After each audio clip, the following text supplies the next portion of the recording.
The LA Clippers' 5-game winning streak has come to an end at the hands of the Cleveland Cavaliers, their first loss of this Grammy road trip. What made it so difficult for the Clippers against Cleveland? Going to be talking about that and more on today's Locked On Clippers. You are Locked On Clippers, your daily Los Angeles Clippers podcast, part of the Locked On Podcast Network, your team every day.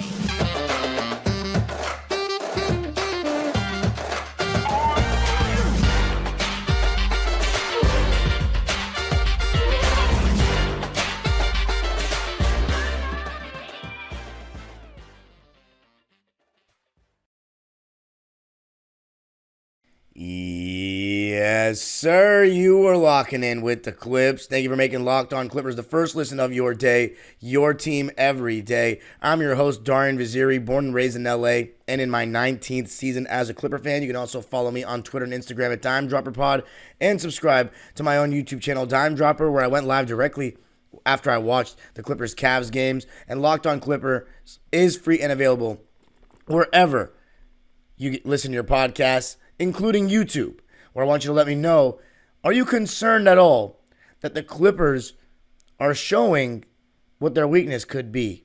And that is teams with a lot of size in the front court. And this episode is brought to you by FanDuel, America's #1 sportsbook. The Super Bowl is set. All you got to do is visit FanDuel.com/lockedon to sign up and place bets, all types of bets. But let's talk about this game, right? So Clippers' 5-game losing streak comes to an end. It feels weird losing games these days. Like, seriously. It's only our 5th loss since December 1st. We're 22-5 in the last 27. And even with this loss, we are 27-8 in our last 35 games. Like, I'm really not tripping. We're 30-15. What this showed me is that the Cavs are very good, and there's a reason why they've been playing so well, even without Evan Mobley and Darius Garland. And Evan Mobley came back in this game, and his presence was felt defensively. And what the Cavs can do, you know, they were the #1 defensive team in the league last year in terms of defensive rating. And the fact that they had Evan Mobley back, I was impressed with their size. And the Clippers have shown a little bit of a tendency now to struggle with teams with major size in the front court and guys that can guard James Harden at the point of attack. And there are teams that have both, for example. Like, we lost to the Lakers. They shouldn't be able to guard James Harden at the point of attack, but that particular game that we lost to them, they just were able to, and we know they have multiple bigs, and they have a bigger lineup and a bigger team. Minnesota, they play with 2 centers, essentially, and they have a lot of size and length. They bothered us a bit. Boston, not as much. They do have size in terms of wings and really strong guards, but, you know, that loss to them without Kawhi, I don't really take anything from that at all. But the real losses that stick out, I would say, are the Timberwolves one, the Lakers one, now this one. Although 3 losses, like, I don't think that's enough to just say, oh, I mean, the Clippers are just going to massively struggle against this. I mean, look, the only way you're going to be able to match up with the Clippers is if you have bigger wings that can guard Kawhi and Paul, and if you have size. Like, what else is going to beat them? Small and fast? I don't know about small and fast can beat the Clippers. You have to have size to match up with them. But we know that giving up Rocco and Nico, we have a little vacancy as far as a big forward is concerned. But I don't think that's why we lost this game. I think we lost this game simply because Paul George and James Harden weren't very good. Our defense as a whole wasn't good. We had several chances to get back in the game. In the fourth quarter, we missed several big free throws, had bad defensive miscues, had really bad endings to quarters. But I really would say give the Cavaliers more credit. It's not a terrible loss. And hopefully this is the only loss of this trip. Beat Boston. We beat Toronto. Now we have a loss to Cleveland. That's fine. You know who our next 2 games are against? Washington and Detroit. All of a sudden, you get those 2, you're looking at 4-1 on the road trip. So it's not the end of the world because the Cleveland Cavaliers have a lot of size. Now let's talk about the matchups, right? To start the game, we had Isaac Okoro on Harden, and he was basically on him all night. Max Strus on Kawhi, but also Mobley and Strus would switch, so some possessions, one would be guarding PG, one would be guarding Kawhi. Jared Allen on Mason Plumlee, and Donovan Mitchell on Terrence Mann. As far as the Clippers, we went with Plumlee on Allen, Kawhi on Mobley, PG on Strus, Terrence on Donovan, and James Harden on Isaac Okoro. And listen, I'm going to talk about Paul George more as the episode goes on, but he had a strong start when he had like one interception, and then he laid it off for Terrence Mann. He had a nice finish on the break where he went into the body of Isaac Okoro, but either Isaac Okoro or Dean Wade. But he didn't have a very good game. He was inefficient. He had 7 of his 8 free throw attempts in the second half. I thought he was much better in the second half, but in the first half, I thought he was just settling a lot. In the first half, he was 1 for 5, and 3 of those shots were threes. So, and he missed all of them. He missed all the threes he took in this game, 0 for 5.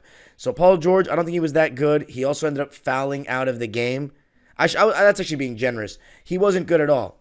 I thought defensively he wasn't bad. Good moment to help defense. He was active with his hands. He had 2 steals and a block. But overall, he's going to have to be better than that if the Clippers want to go all the way. 2 steals and a block, as I said. James Harden, I'll talk about him even more later, but I did not love the way he played despite the double-double. I think the moral of the story is just that the Cleveland Cavaliers caused some problems with their size. Isaac Okoro did a very good job on James Harden. He only got 8 shots up in 39 minutes, which tells you that they were doing a good job of preventing him from creating separation. Now, as far as Kawhi Leonard, he's being guarded by someone like Evan Mobley, for example, right? If you want to put Jared Allen in the pick and roll, because typically you want to get their centers involved in action, every team's, they just switch that 4-5 pick and roll because Evan Mobley can guard Mason Plumlee, and then now Jared Allen can guard in the perimeter. And I have to say, even though Jared Allen did get scored on a couple of times by Kawhi, by James Harden, his lateral quickness on the perimeter was actually pretty impressive. So I got to hand it to him. And he had a really nice left-handed finish late in the game. I forget who was over. It was when we went small, but I was pretty impressed with the finish by Jared Allen, who had an amazing game and a huge reason, no Ivica Zubac. Like, against a team like Cleveland that plays with 2 bigs, they can overwhelm you with size at times, you're going to need Zubac. Because Mason Plumlee, he offers absolutely no resistance at the rim. He was blitzing or coming out to the level of the Donovan Mitchell ball screens in this game, but they were just turning the corner way too easily. And I have to say, Donovan Mitchell was my player of the game in this one, just because they won and he completely carried their offense. Of course, without Darius Garland out, the only other guy that can really create for them is Karis LeVert. So I got to give Donovan Mitchell credit. He was blowing by everyone. He blew by Kawhi one time in the second half. Russell Westbrook couldn't do anything about him. Terrence Mann struggled a bit. But also, I thought Terrence had some really good moments in this game denying Donovan Mitchell the ball. There was even one time in the first half where Terrence Mann and Kawhi had great ball denial on Donovan Mitchell on the same possession. So one thing that was interesting was that Terrence Mann didn't play that much in the second half. He only played 19 minutes, and I actually thought he wasn't bad. 5 points, 1 assist, 2 steals on 2 for 4 shooting and 1 for 2 from 3. No free throw attempts, but 50-50 shooting splits, and he was playing doing a better job on Donovan than the others. It's kind of tough. But part of the justification for that is the way Amir Coffey was playing. And he was playing really, really well. Started out in the beginning of that second quarter with a foul line jump shot off the catch. And then he had a 4-point play. Actually, those may have been in the first quarter. He had 4 points in the first quarter. And I thought he was just excellent on both ends of the floor throughout the game. And he's been playing really well. But as far as Terrence Mann, he only played 6 minutes in the second half. Didn't play more than 32 seconds in the fourth quarter, and those were garbage 32 seconds at the end of the game. So he basically didn't even play in the fourth quarter. And his mom, Coach LaForest, took to Twitter and was like, if it ain't broke, don't fix it. So clearly she didn't like that they went away from him. But I got to give it credit to the Cleveland Cavaliers. Their size proved to be a little bit much. We couldn't really do much to deter them at the rim. And Donovan Mitchell was fantastic. 28 points for him, 12 assists. 4 rebounds on 11 for 21 shooting. And Jared Allen had 20 points and 17 rebounds. I think the rebounding battle was a big reason the Clippers lost too. They had 46 rebounds. We had 37. They had 11 offensive rebounds. We had 6. So I thought they were just a more physical team, better defensively. and just the better versions of themselves on this particular night. That's simple. Nothing to be too mad about. But I do think you see one thing the Clippers can struggle with is teams with multiple bigs and guys that are obviously going to be big enough to deter Kawhi, Paul George a bit. Basically, teams that can switch a lot. Because our problem is, with our two best players, Paul George and Kawhi, they don't often get to the rim enough. And I have to say, too, with James Harden, the last couple of games, he hasn't been getting to the rim in terms of getting by his defender very cleanly, like, last couple of weeks or since December 1st. So there's something to watch. But yeah, that's something to consider. Is it worth making a move over? Do the Clippers need another forward or something? I think it would be helpful, but I think Amir's played really well. I just want to remind everybody that no team is perfect. Every single team has some kind of hole, and throughout history, you're not just going to have perfect teams. Every team's going to have a weakness, and that's the Clippers' weakness right now. That we're a little bit thin at the bigger forward spots. We rely on Kawhi a lot. But also, we don't have Zubac, and that makes a difference against a team like Cleveland. Is Cleveland beating us 4 times out of 7 in a series? Which we're not going to play them, by the way, because they're not making the finals. No offense to any Cavs fans watching. I don't think so. But coming up, going to be talking about more about what the Clippers didn't do well, not just what the Cavs did that made it hard for us. Let's talk about what the Clippers didn't do well coming up. I got to tell you a little something about Quiz. This episode of Locked On Clippers is brought to you by Quiz. Today we're going to have some fun and test your Clippers knowledge. And I asked the same question, but I'm going to ask it for those that did not watch the last episode. Who's the Clippers' all-time leading scorer? Let me tell you something about Quiz. I absolutely love this game. It's my favorite thing I've ever done ads for on this network. I swear, I'm not even just saying that. You basically just play, remember that game Trivia Crack? Essentially, you're playing that, but with money involved, and it's sports. It's NBA. And I've literally won $50 in the last 24 hours because nobody's going to beat me at this game. So if you want to be bold enough to play me, which you're going to just lose money, but I still encourage you to try because, A for effort, please play me. You're going to lose. No one's beating me at this. I'm undefeated, never lost so far. So please, do your thing. Quiz with 3 eyes is the next generation trivia experience. It's also the world's first platform where you can earn money playing knowledge games. And for Locked On Clippers fans, they've created an NBA quiz game where you can test your knowledge and win real cash or lose it to me.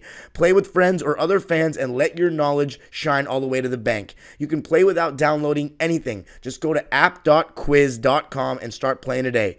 NBA Quiz is the ultimate knowledge challenge for fans that live and breathe basketball like me. The answer is Randy Smith, the all-time leading scorer in Clipper history. They've even asked some easy questions like, what city do the Clippers play in? And that's obviously a layup. Go to app.quiz.com to test your knowledge and win cash today. That's Quiz with 3 eyes, just like a 3-pointer.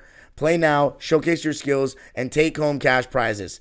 App.quiz.com, where fans become champions. All right, Clippers falling short to the Cleveland Cavaliers, 118-108 on Monday night. We're back to 500 on the road, 11-11 on the season, 30-15 overall. Cavaliers have a good record too, though, 28-16. But let's talk about the Clippers, right? So we weren't hitting shots to start. We were down 25-28 after 1. I thought the Cavs, as I said, their defense was very good. Okoro was doing a good job on Harden, preventing him from creating separation, and it led to a lot of just drawn-out possessions of too much dribbling from James or just too much dribbling for whoever had the ball isoing for us. And that's why, if you look at the box score, Kawhi Leonard was really aggressive because if the Cavs are going to switch a lot like that, well, we got to try to target weak defenders and go at them with our best player. And I think we did more of that in the second half. But in the first half, I thought we let him off the hook way too much.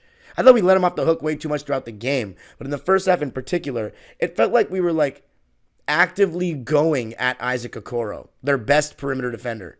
Why are we doing that? We got to put their weak guys in the action. And they weren't switching the Donovan Mitchell pick and roll. If you're wondering why it got so stagnant in this game, it's because when teams switch, they're forcing you to play one-on-one isolation. So that's why you have to mismatch hunt, find the beneficial matchups, favorable matchups, and either make them live with that or double, and then that's when the ball gets moving and you can get open shots and the ball movement begins. But we weren't doing a good enough job of creating enough advantages. That's the God honest truth. And that's due to the Cavs defense to a large degree. But we were bailing them out. I thought one guy or a couple guys that came in and gave us a spark were just the bench guys in general, mainly Amir Coffey, Russell Westbrook, and Norman Powell. Norman Powell made some big shots when we needed them in the beginning of the second quarter, and I love the way the second quarter started. You had Russ with 2 post-ups against Sam Merrill, spun baseline first time for a layup, then the second time spun again, got the defense to collapse, kicked it out to Norman Powell for 3, and he hit back-to-back threes. And in the first half, Norm had 10 points. He ended up finishing with 18. I thought he was really good, with the exception of the 2 for 4 from the foul line. But 18 points on 6 for 13 shooting and 4 for 7 from 3. And you knew that was probably coming, given that he didn't play that well against Boston. And speaking of somebody who didn't play that well against Boston but was better in this game, Russell Westbrook. Thought he was getting to the rim left and right, and that was really helping us. But he only played 9 minutes in the first half, so I can't say too much about Russ for that first half. However, the Clippers actually gave every quarter in this game. They outscored us 28-25 in the first, 28-27 in the second, 32-29 in the third, and 30-27 in the fourth. And I just thought that the way we closed quarters was really bad. At one point in the second quarter, we were winning by 7 points, 49-42, when Kawhi was starting to heat up, and he was hitting over everyone. We started to now get favorable matchups. Remember, he had a fall-away over Jared Allen, and then he scored on Max Strus. It was either Strus or Niang. I mean, they have the same, they look exactly the same on TV from a distance. Obviously, I know what their faces look like, but, I just can't remember. I just remember the guy, the body type that he was shooting against there. And, from a distance, I can't even tell the difference sometimes. Niang is a little bit wider, definitely. But Harden had some, he had some good passes as well, hence the 10 assists, but I also thought he had some bad passes, 3 turnovers, some bad shots. He was 1 for 5 going into the fourth quarter. He actually had 2 threes in the fourth, but he was just not able to create separation. And I am a little bit worried about the fact that against good teams this season, James Harden has struggled because you're getting a good point of attack defender on him. And that is a concern in the playoffs for sure. I thought the turnovers at the end of the quarter were very interesting. Not interesting, but just bad. What was interesting was that Ty Lue went without Kawhi and Paul at the same time multiple times in this game. Once in the first half in the last minute, which it ended up being not that costly, but I was a little surprised with that, and that's because Paul George is on a little bit of a minutes restriction with that groin injury. And by the way, I don't think it affected him at all. I think he did the same stuff that he does when he's healthy and sometimes just shoots too many bad jump shots and bricked. Like there was one time, he caught the ball on the block against, again, I don't remember if it was Niang or Strus. I think it was Strus. And he had a perfect turn over the left shoulder opportunity from like 8 feet away, and instead he pivoted back the other way and traveled. So I just think bad decisions, straight up. He got to the line 8 times, which is more than normal. So I'm not going to blame it on the groin. Because defensively, he also looked good. It's all decisions, like seriously. We know this with Paul George. We don't have to make excuses for him. It's one game. It's not a big deal. But, oh man, the 8-second violation by James Harden at the end of the second quarter, like what was that? I couldn't believe that. Isaac Okoro had a great game. So as I said, we're blitzing Donovan Mitchell. They're getting open threes. They were actually 32% from 3, 32.5. We were 32.4, so 0.1% difference. We shot 47.5%. They shot 49%. But Isaac Okoro going for 17 points on 5 for 10 shooting and 3 for 4 from 3. I mean, this is a guy that teams left open last year in the playoffs. The Knicks left him open. But he's shooting better from 3 this year, 35%. So credit to Isaac Okoro. He had a really good game on both ends of the floor. And that 3 he made towards the end of the second quarter, that really hurt. Absolutely hurt. Clippers were 4 for 17 from 3 at the half.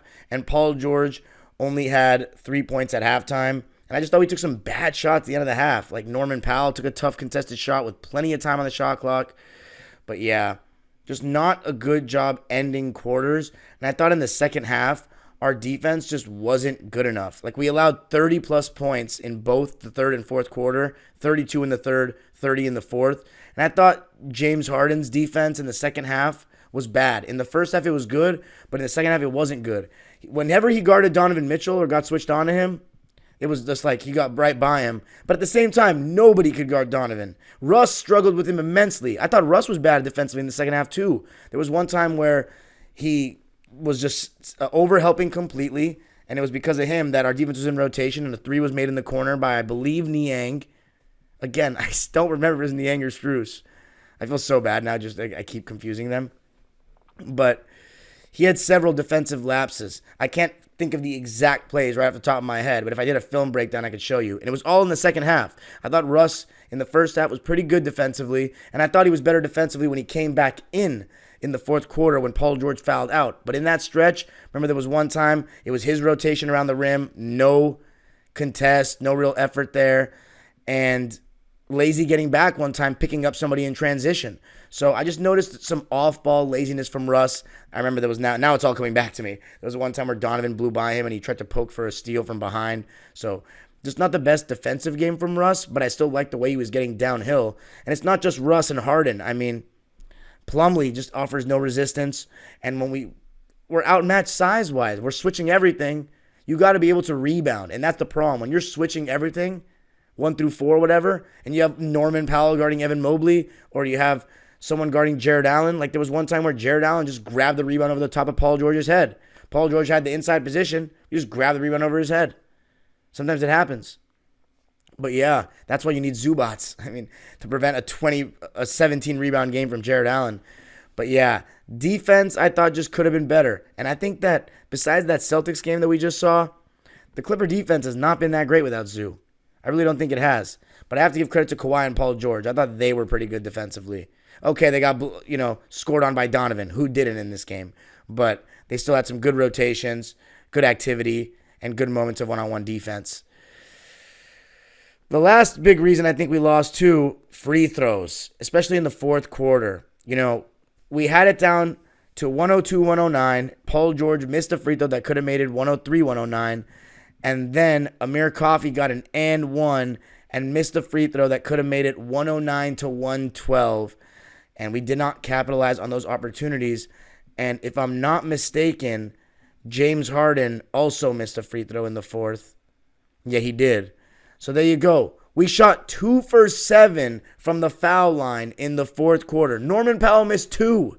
I mean, that's the game right there. You got to take these chances against the team that's outplaying you. And coming up, the main reason they got outplayed, Paul George and James Harden. Going to talk about their performance coming up.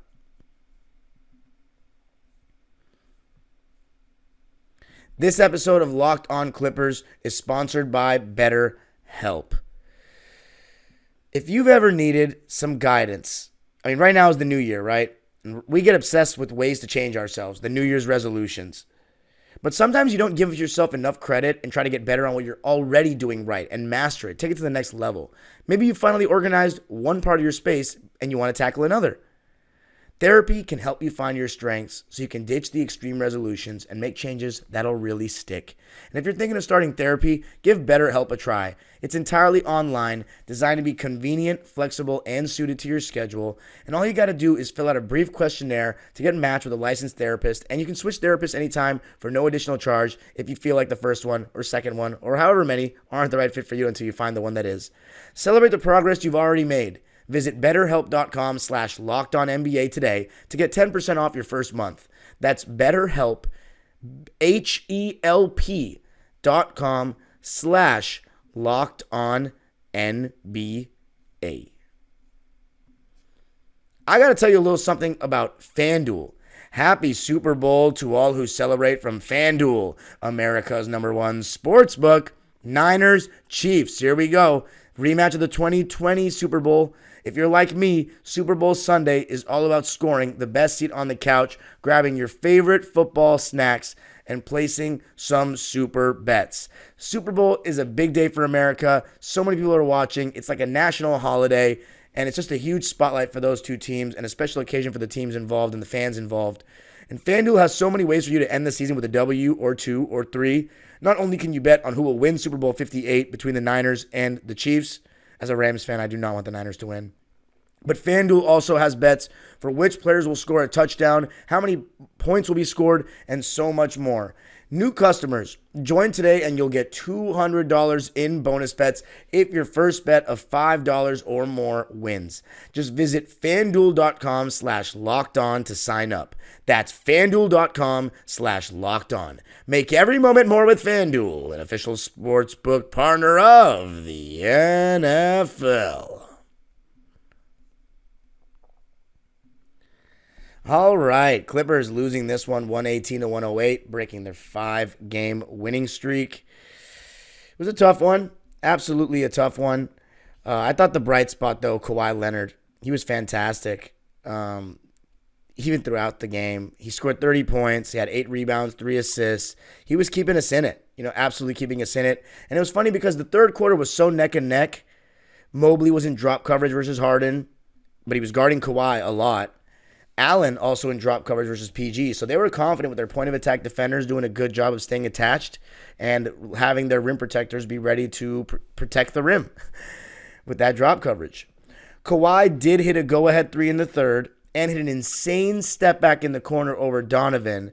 And when I saw that, I was like, okay, maybe Kawhi's going to carry us to this win, but it would be to no avail.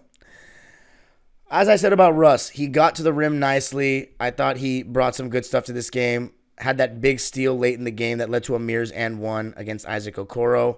Russ had 13 points, 4 boards, 3 assists. He did turn the ball over 4 times, though, which was just too much for the minutes that he got.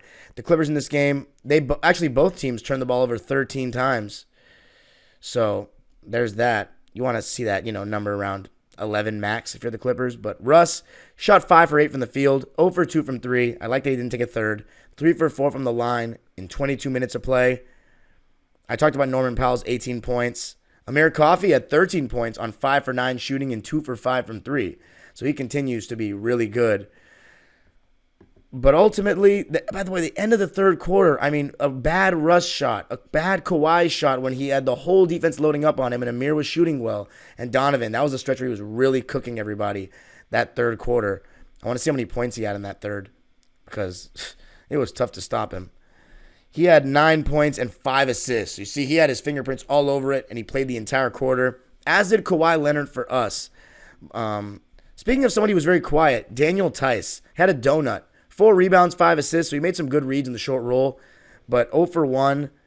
Only shot was at 3 in 17 minutes. But to me, the problem in some of these games is that 2 of our 3 stars in the starting lineup have bad games at the same time. Like against the Lakers, it was Kawhi and Harden that didn't play well, and even Westbrook didn't play well.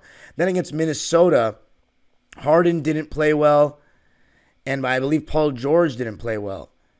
So when both of them don't play very well, that's tough to overcome. You're going to need better. Yeah, Paul George was 5 for 19 against Minnesota, and James Harden was 4 for 14. So you're just going to need better. In this game, James Harden, 3 for 8.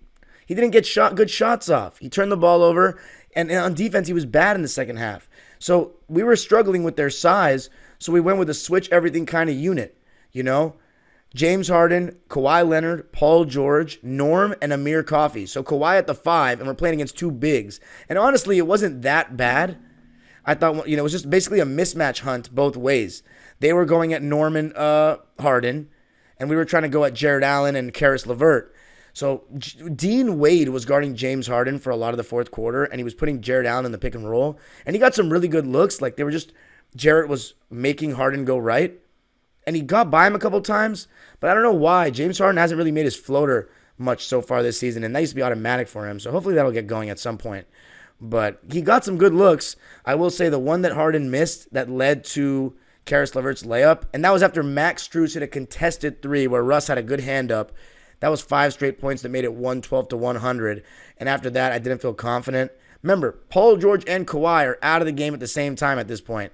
That really hurt us. I don't have the stat in front of me, what our minutes were without Kawhi and Paul, or like what the plus-minus was in those minutes without them, but it wasn't that pretty. Paul George was a +4 in the plus-minus. Kawhi Leonard was -9. And Paul George was the only player on the Clippers that was a positive in the plus-minus, which tells you that plus-minus for single game is complete BS sometimes because he didn't play well. The small ball lineup, I think it was struggling to guard. James Harden had that horrible foul on Max Strus from 3. That was really bad. And then, as I said, PG missed a free throw. Then he fouled out. And then Harden had that defensive 3-second violation. I watched it again, and it was a defensive 3-second violation. And then we missed an opportunity when we cut it down 106-111 it was when we cut it down 108-112. Amir Coffey could have made that free throw on the N1, and he didn't. And then Donovan Mitchell got him in the air on a pump fake, hit the jumper. And then after that, James created a really good look, swung to Kawhi in the corner, made the extra pass to Norm, wide open three, just didn't go. And then Niang beat Harden baseline, and they got it to Jared Allen for an N1, and that was all she wrote. So 118-108 was the final. Kawhi had 30 points and 8 rebounds to go along with 3 assists and 2 steals, just 1 turnover, on 13 for 25 shooting. So he shot 52%. 2 for 7 from 3. The 3-ball didn't go. And 2 games in a row now, the 3-ball is not really gone for the Clippers. So expect the next game it could rain, especially against a bad defensive team like the Wizards. But yeah, 10 for 40 against Boston. 11 for 34 in this one. He also only shot 2 free throw attempts. Kawhi made them both. I talked about Paul George, only 13 points on 3 for 11. James Harden, 11 points, 7 rebounds, 10 assists on 3 for 8 shooting. 2 for 5 from 3, so he didn't shoot that bad from 3. He was 2 for 3 in the fourth, and then 3 for 4 from the line. So you're just going to need more than just 8 shots when he's getting that much time. And I also want to say, I'm not here to get nervous about Paul George and James Harden come playoff time right now. We obviously know in the back of our heads that there is a real concern there because they haven't proven they can go all the way. But we got to hope that they don't have stinkers in the same game. And here's the thing, right? Unless the big four gets more of a chance to show they can play together, Russ won't be there to save the day when Harden doesn't play well because oftentimes he's going to be getting benched in favor of Harden running his own lineups. They were out there together, and they don't let Russ bring the ball up much when Harden's in. So, I don't know. I really don't know. And as far as James Harden, I would be very cautious about how much we're playing him. In the past, I know he's had to carry greater offensive responsibilities, but you don't want him getting burned out. And because in the playoffs, I remember the Warriors knew he would get tired, but a lot of that was because of the way he was playing, constantly handling the ball. But he still has the ball more than anybody. He's playing every game. He's playing heavy minutes every game. So, I don't know. I'd be very cautious about this. We have Westbrook for a reason. You got to manage James Harden for the long haul. I don't know what he's doing behind the scenes, but I remember a trusted Philly media member telling me, the partying stuff is very real. Right now, it hasn't affected the game at all. His game. He's been fantastic. But over the course of a long season, if he's if it's true that he barely sleeps and stuff like that, I just want it to be fresh, I don't care what he does off the court at all until it affects on the court. So I'll be very cautious about the minutes that we're giving him. I know he's durable and he's been so good about that and playing heavy minutes over his career, but we want to get somewhere he hasn't been. We got to preserve him a bit. So 39 minutes is a lot. And when he's having bad games, we should go away from him a little bit in favor of Russ when he's having good games. I don't know. Just a thought. What do you guys think? Let me know. I'm not tripping much on this. We lost. It is what it is. Let's get these next 2 against Detroit and Washington, because guess what? Minnesota beat OKC. I was hoping Milwaukee could beat Denver, but they didn't. But we're creeping up. We're with 2 more wins. Let's see what happens. You can follow me on Twitter and Instagram at DimeDropperPod. Subscribe to my own YouTube channel, Dime Dropper, for even more LA Clipper content when live after the game. And Locked On Clippers is free and available wherever you get your podcasts. Let me know what you thought of the episode. Let me know what you think about what I said about our size problem. Maybe we need something. Are you that desperate for something? PG and James, concerns in the playoffs, this and that. Let me know in the comments. The age-old proverb continues. Go Clippers and have a great day.